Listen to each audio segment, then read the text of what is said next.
Una vera bomba è esplosa questa sera a Napoli e, se sei tifoso del Napoli, preparati. Perché quello che sta accadendo dietro le quinte potrebbe cambiare completamente il destino del nostro club. Siamo tornati con un altro aggiornamento bollente. Di quelli che fanno battere il cuore più forte e tenere gli occhi incollati allo schermo. Come sempre, il nostro impegno è portarvi le notizie più fresche e rilevanti, con la credibilità e la passione di chi vive il Napoli da vicino. Prima di immergerci in questo argomento elettrizzante, lascia subito un like e iscriviti al canale per non perdere nessuna novità.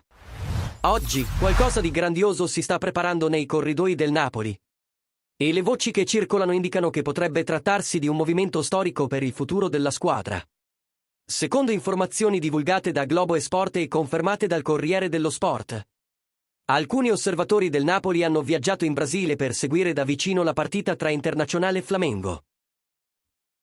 L'obiettivo della trasferta era osservare il difensore Leo Ortiz, 29 anni, in forza al Flamengo e recentemente convocato da Carlo Ancelotti per la nazionale brasiliana. Il giocatore, che possiede anche passaporto italiano, era già monitorato da tempo dal club azzurro, sebbene al momento non ci siano trattative avanzate per il suo acquisto.